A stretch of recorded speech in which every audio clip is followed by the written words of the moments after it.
네, 이번 주 영화 결백입니다. 하늘에 두 개의 태양이 있을 수가 없는데 왜 영화계에는 두 명의 박상현이 있느냐. 이 영화의 이제 감독님이 이제 박상현 감독님이시잖아요. 근데 공교롭게도 또 서울예대 영화과 대선배님이시죠. 14년 선배님. 제가 살고 있는 지역에 극장이 있는데 포스터가 붙잖아요. 현수막으로 된 거. 코로나 때문에 결백이 원래 3월 개봉하려다가 밀린 거라서 3개월 내내 그 포스터가 붙어 있는 거야. 거기에 계속 감독 박상현이 이름이 이렇게 크게 써 있어요. 그래서 제가 그걸 보면서 좋더라고. 그래서 제가 이 영화를 만들었다면 저는 무대 인사 다닐 때마다 탭댄스를 추지 않았을까. 박상현 감독님의 데뷔작이기도 하고 자랑스럽습니다. 뭔가 감독님 그 이름을 언급할 때마다 기분이 굉장히 이상하네요. 그래서 저는 오늘 영화를 욕보이고 싶지 않아요. 변호사가 되시겠다. 근데 반면에 재원 씨는 또 이 영화를 최악으로 봤죠. 네. 몇 학번이시죠? 예? 모자이크 처리해주세요. 안 찍고 싶어요? 예? 아니, 나 할 말은 해야겠어. 처음에 소니 로고가 뜨는 거예요. 콜롬비아 픽처스 그거 나와가지고 내가 극장 잘못 들어왔나 싶어가지고 나갔다 들어왔어 나는. 진짜로? 초반은 되게 네. 재밌었어요. 초반 롱테이크까지는 되게 뭐야 봤는데 점점 후반부로 가면 갈수록 이게 법정 스릴러잖아요. 어쨌든 그렇죠. 냉철함이 있어야 되고 이론적이고 이상적인 게 있어야 된단 말이에요. 논리적이고. 근데 이거를 마지막에 즉시전으로 끝내버리니까 감정 파리를 해버리니까 죄송합니다 선배님. 네. 깍듯이 예의는 또. 선배님이라 좀 심한 말을 못하겠어. 그래도 돈 내고 보셨으니까. 그렇지. 소비자시잖아요. 그렇지. 나 돈 내고 봤어 나 또. 또 하나의 또 소비자가 말씀을 올리면은 상현 씨처럼 이제 엄청 재밌게 봤다고 하긴 좀 애매해요. 그 범인을 사실 유추해 볼 수가 있잖아요. 처음에 누굴 한번 딱 집어넣고 보면은 좀 긴 빠져요 이게. 내가 틀렸어. 그러면 나중에 좀 그게 반전이 되고 집시전 할 때 재밌게 봤을 수 있을 것 같아. 근데 그게 아니라 너무 예측 가능하니까. 틀릴 걸. 촉이 좋으신 거죠, 그냥. 틀릴 걸. 그냥 그렇게 생각합시다. 맞추지 말 걸. 물론 영화가 아주 잘 만든 영화는 아니라고 생각해요, 선배님. 근데 영화가 이상하게 좀 마음을 열게 만드는 구석이 있었어요. 저는 일단 이런 걸 학연지연 아니. 중에 그 한 말씀만 일단 드리는 게 좋을 것 같아요. 아까 법정 스릴러라고 하셨는데 저는 이 영화를 법정 스릴러로 안 봤기 때문에 좋았던 것 같아요. 그냥 법정 드라마로 봤어요. 어떤 감정, 딜레마가 좀 더 강한 영화라고 생각을 해서 물론 이 영화에도 법정 스릴러 특유의 냉정함, 냉철함이 있었으면 더 좋았겠지만 지금 자체로도 저는 그 법정 드라마로 보셨구나. 물론 저도 처음에는 법정 스릴러인 줄 알았습니다. 아니 저는 근데 법정 스릴러로 보지 않았고 필름 노아로 처음에 봤어요. 형식 구조 자체가 오랫동안 떠나온 고향에 다시 가서 변호사라는 직함을 갖고 있지만 하는 행동들은 다 탐정이거든요. 그렇죠. 필름 노아로의 변형인가 하고 이제 기대를 했다가 상현 씨가 재밌게 본 그런 드라마 쪽으로 가버리니까 맞아, 이거는 기대 포인트를 어디에 잡았냐에 따라서 실망할 수도 있고 괜찮네 생각보다 이렇게 될 수도 있는 것 같아요. 변호사가 뭐 찾아다니면서 이제 증거를 찾아야 되는 사람은 아니지만 그냥 한번 변호사님이 이제 한번 딱 돌아다니시면은 한번 행차하시면 증거가 막 갑자기 무수나 증거를 막 진상하러 오죠. 아이고. 뭐야 지금 뭐 하자는 거야? 저도 그래서 법정 스릴러나 미스테리 극으로서는 처절하게 실패했다. 간단하게 신혜선 배우가 연기하는 정인이라는 캐릭터가 이제 주인공인데 어린 시절에 지방 소도시인 것 같아요. 대천시에서 엄마랑 아빠랑 남동생이랑 살다가 아버지의 이제 음주와 가정 폭력으로 인해서 학을 떼고 서울로 이제 올라온 상황이에요. 하죠.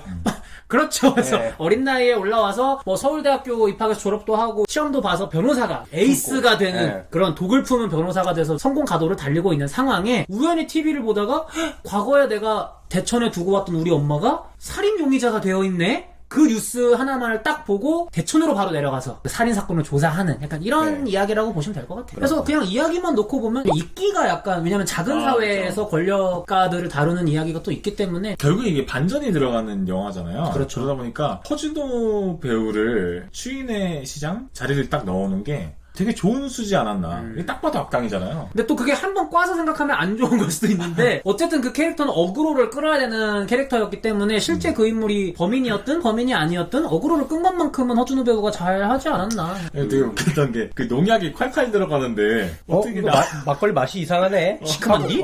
다른 사람들은 원샷. 연기는 전 되게 좋았던 것 같아요. 충청도의 그 느긋느긋함이 갑자기 서늘하게 바뀔 때의 포인트로 굉장히 잘 살리셔서. 그리고 신혜선 배우님 같은 경우에는 뭐 3년 만에 영화를 찍으신 걸로 알고 그리고 있는데 주연작으로는 처음이죠. 이번 영화에서 저는 약간 걱정했거든요. 붙는 배우들이 대종욱, 허준호 이러다 보니까 주연이 약하면 안 되는데 이런 생각이 있었는데 기본은 해주신 것 같아요. 캐스팅과 그 활용도는 나쁘지 않았다. 물론 배종욱 배우가 연기한 캐릭터 자체가 너무 뻔하고 물릴 뻔했지만 또 배우의 연기로 그냥 중화가 돼버리는 부분도 있어서 저는 오히려 안 좋았던 캐릭터는 또 있었어. 동생으로 나오는 캐릭터 있잖아요. 아, 네. 치매 걸린 어머니의 그 자폐증 동생이 이게 너무 그리고 그 자폐증 동생이 모든 증거를 다 가지고 있어. 그러니까 장애물이 두 개야. 정인이라는 캐릭터가 해결하기에 앞서가지고 거기에서 오는 그런 암담함이 느껴져야 되는데 사실 주인공이 능력이 너무 좋아가지고 뚫고 지나가죠 그냥. 맞아. 능력도 좋고 운도 좋고 하늘이 보살피시는 변호사다. 저는 근데 정수 캐릭터는 나는 연기는 굉장히 좋았던 것 같아요. 연기는 잘하셨어요. 아, 저는 요새 나이가 이제 먹어서 그런지 그 눈에 그 눈물 고이는데 참는 연기를 보면은 이렇게 울컥거리는 게 있더라고요. 정인이랑 캐릭터가 연을 끊고 살았잖아요. 네, 그러다가 이제 자폐증 걸린 동생을 보호자가 없어져 버리니까 증거를 찾아다니면서 같이 호텔방에 있는데 누나가 나 버린 거 맞아? 막 약간 이런 식으로 막 말을 하는데 그때 이제 막 눈물이 고이는 씬이 있거든요. 확 울컥거리는 게 있더라고요. 예. 요즘 약 함량이 많이 높아지셨나? 약이요? 배우 연기는 좋아하는데 그 캐릭터가 너무 노골적으로 배치된 캐릭터라는 느낌이 지워지질 않아서 왜냐면 이끼도 그렇고 산의 추억도 그렇고 다 그런 캐릭터들이 한 명씩 있었잖아요. 이런 캐릭터성은 좀 너무 이제 물리지 않나. 그 전체 맥락으로 봤을 때 완전히 스포 이거는 완전 스포지만 이것도 그냥 스포 얘기하죠. 아, 다 끝났습니다. 그냥, 이제. 배종욱 배우가 범인이라는 건 밝혀졌어. 밝혀졌는데 거기서 이제 딸이 엄마를 이제 보호하려고 변호를 하는 거에 대해서는 사실 좀 놀랐어. 저는 그 포인트가 네. 그러니까 주인공이 어떻게 보면 법을 위배하고 날조를 한 거잖아요. 그쵸. 그러니까 이게 지금 뭐 어떻게 가자는 거지? 감정으로 호소하면 안 되는 법정인데 이거를 우리 엄마는 이미 벌을 많이 받았어. 이제는 죗값을 치렀다. 근데 그 대사를 얘가 이걸 왜 하지? 그러니까 약간 아다리가 안 맞는 거예요. 그래서 나는 그게 이제 좀 아버지에 대한 적개심이 그냥 거기서 드러났다. 그 셋업도 별로였던 게 겹이 없이 쌓여있잖아요. 아버지로 보였던 안태수가 알고 보니까 아버지가 아니었고 뭐 초반에 이 까메오로 출연한 김석훈 배우가 진짜 아버지였는데 임춘우? 그러니까 이름도 너무 많아. 솔직히 이름도 기억 안 나죠. 그치. 그냥 뭐 순자 뭐 이런 이름 나오는데 순자가 누구지? 잠깐 멈추게 돼. 누가 어떤 역할을 하고 단순할 때 단순하지 않고 복잡할 때 복잡하지 않고 막 이런 것 같았어요. 그런 부분에 진짜 아쉬움이 있네요. 네. 주인공이 사실 사건의 진상을 결국 밝혀낸 것도 아니고 왜냐면 엄마가 얘기하잖아요. 그리고 단서들이 막 이렇게 막 올라온다라고 하는데 정말 다 운으로 찾아낸 거거든요. 그냥 집에 찾아갔는데 누가 숨어 있었고 또 집에 찾아갔는데 5단에 뭐 쿵 떨어지길래 핸드폰이 고장난 게 들어있었고 이런 식이에요. 좀 쌍팔년도스럽다라고 생각한 게 아니 변호사를 와서 치잖아요. 그래서 저는 그거 보면서 그러니까 그런 어떤 협박을 치면서 한단 말이야. 와 이건 정말 그거더라. 와 변호사를 치네? 오. 나라 잘 돌아간다. 얘네 진짜 인실도 되는데 현실에서 이러면 약간 왜냐면 이런 생각이 그렇게 들어요. 사람이 많이 들어가 있는 장례식장 앞에서 대놓고 협박을 이제 사람도 블랙박스를 달고 다녀야 돼요. 그나마 좀 끝판왕으로 나왔던 검사 역할 있잖아요. 부장검사 역할. 맞아, 눈빛 무서우신 분. 그 기수편 나오셨던 예, 그분이 이제 뭔가를 하려니 했더니 뭐 다음에 한번 봅시다. 패배하고 나서 당신 가만 안 둬. 막 약간 이런 식으로 빤스런하는 거 보고 너무 쉽게 장애물들을 해결하지 않나 이 영화가. 그리고 또 아쉬웠던 게 강우석 감독의 있기를 재밌게 본 편이었는데 그 영화가 매력적이었던 이유가 정말 그 작은 사회 안에서 내가 이 사람은 정말 괜찮은 사람인 줄 알고 얘기를 했는데 알고 보니 이 사람도 그쪽 편이었어라는 게 있기엔 되게 잘 드러나잖아요. 공권력도 그렇죠. 이미 마비된 상황. 이번 영화도 초반에 굳이 그걸 소개할 필요가 없어 보이는 캐릭터를 막 구구절절 다 설명을 한단 말이에요. 그 사건 현장에 갔는데 경찰 형사반장이 누나 아니요? 막 이렇게 그러니까 이런 식으로 가서 이게 결국 추인의 시장 밑으로 그 작은 사회 어떤 권력들이 주인공을 괴롭히려고 하나 했는데 아니, 주인공이 괴롭히면 안 당하잖아. 경찰이랑 검찰을 잡았는데 판사를 못 잡았어. 안타깝더라. 좀 더 쓰지. 법정 스릴러스로 실패한 거는 정말 인정을 합니다. 근데 왜 이런 구성을 취했을까라고 생각되는 부분이 되게 이질적으로 많았어요. 중간에 그 배종욱이 자신의 진짜 죄를 고백하는 장면에서 치매를 잠깐 이제 거두고 나 이거 딸이랑 닮았다. 얘기를 하는 부분이 있는데 물론 심파라고 하시는 분들도 계시더라고요. 근데 저는 최루성까지는 아니었다고 저는 생각해요. 막 7번 방의 선물급으로. 그래서 넘어가는 부분이 있었는데 근데 그 심파가 나오는 포인트가 일반적인 영화였다면 제가 이걸 약간 에필로그에 넣었을 것 같은 거야. 사건에서 가장 중요한 클라이맥스 직전에 이게 배치돼 있잖아요. 결국 이 영화가 다루는 거는 딜레마라고 저는 보거든요.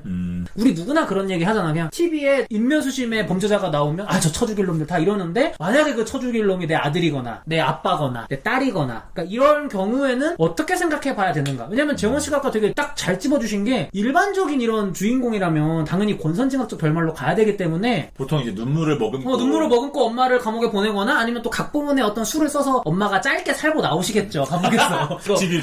이 딜레마가 되게 재밌었던 게 뭐냐면 주인공이 엄마의 죄를 인정하게 되면 나쁜 놈들은 감옥에 안 갈 수도 있어요. 욕만 좀 먹겠죠. 근데 또 그러지 않니 이 악당들을 감옥에 보내기 위해서 거짓말을 하면 엄마는 살릴 수 있지만 자신의 직업윤리와 양심이 심각하게 훼손되는 상황에 취하게 되는 거예요. 그래서 그 사이에 그 법정 들어가기 전에 신혜선 배우가 자동차에서 나와서 법정 들어가면서까지 그 고민하는 장면이 있어요. 그래서 사실 저는 이 주인공이 제모 씨 말대로 관객이라면 의뢰 기대할 법한 선한 선택을 안 하잖아요. 도덕적인 선택을 안 하잖아. 엄마 구하자고 솔직히 좀 불화를 치잖아요. 그래서 저는 이 부분에서 그래 꼭 모든 영화 속의 주인공들이 나쁠 필요는 없지. 좋을 필요는 없지라는 거죠 지금. 현실적이다. 내가 저 여자라면 저런 선택을 하지 않을까? 물론 그게 나쁜 건 맞죠. 근데 나는 왜 이 캐릭터 주인공들 엄마랑 신혜선 보면서 왜 이렇게 좀 이기적이지? 라는 그러니까 이게 뭐 설명을 하긴 힘든데 정내미가 뚝뚝 떨어지더라고요. 맞아요. 그런 생각이 들 수 있어. 그러니까 그런 거를 했으면은 호감도라고 말해서 좀 그렇긴 한데 호감도를 좀 쌓아야 되는데 그거지. 캐릭터에 이입이 안 된 거지. 맞아. 아까 치매 얘기도 했잖아요. 이거 선택적 치매예요. 맞아. 캐릭터가 보면은 정신이 돌아올 때랑 치매 예약제. 기가 막히게 돌아오거든요. 82년생 김지영 봤을 때 그러니까- 선택적 빙의 하잖아요. 그러니까 이게 너무 필요할 때만 이렇게 막 이러면서 돌아오고 좀 자기적이라고 느껴지니까 맞아요. 그렇잖아요. 사실은 입이 안 된 상태에서 이렇게 북치고 장구치면 좀 장치로 느껴지지. 오히려 내가 냉정하게 돼버리더라고. 맞아. 거기서 이렇게 하면 안 되는데 너네 약간 이런 식으로 돼. 적인 캐릭터가 그렇게 완벽한 캐릭터를 만들고 싶었으면은 캐릭터한테 이입될 수 있게 전사를 좀 더 많이 넣거나 뭐 그 사람이 어떤 고난을 겪었던 것들을 많이 넣었어야 했다고 생각을 해요. 아니면 붕괴되는 걸 그리던가. 그렇지. 아예 멘탈 붕괴돼서 쫙. 근데 저는 그런 부분은 또 좋은 거 있었던 게 허술한 부분도 많은데 곳곳에 노력은 뭔가 했다 이런 느낌이 보이는 게 연출적으로 저는 초반부 롱테이크도 굉장히 난장판 그 자체를 잘 보여준 것 같아서 좋았고 주인공 어머니랑 주인공을 겹치게 만드는 유리 장면이라던가 과거 회상에서 이제 주인공 아버지가 술 취해서 소녀 딸을 이렇게 멱살 잡을 때 리버스 샷을 따로 안 두고 거울로 그냥 한 숏에 그거 샷은 그 샷 하나 좋았다. 보통 한국에서 그냥 공산품으로 많이 만드는 스릴러 영화들이 그렇게 노력을 많이 고민을 많이 안 하는데 그래도 이 영화는 좀 중간에 좀 노력을 하신 것 같아서 한줄 평하고 한번 마무리 해볼까요? 저는 그래도 영화를 좀 좋게 본 편인 것 같은데 멜로적 요소로 강조한 법과 정의 사이의 딜레마 등급 평가는 저는 B제로라고 생각해요. B제로면 딱 괜찮지 않을까. 그리고 왜요? 왜? 내가 주는 건데 내 맘이야. 오케이. 사냥의 시간 얼마 주셨죠? 네? 저 그거 정말 납득 안 가던데. 오케이 인정. 저는 결백이 아닌 자백. 이것도 많은 얘기죠. 할 수 있겠고 저는 10회. 제 한줄 평은 결백이 와장창 B 마이너스. 시플이랑 좀 고민하긴 했는데 그래도 이거 평작 정도? 라고 생각해요. 그럼 제가 밸런스를 맞추기 위해서 C제로로 가겠습니다. 왜 이래요? 영화계는 존중이라는 게 좀 선배님 죄송합니다.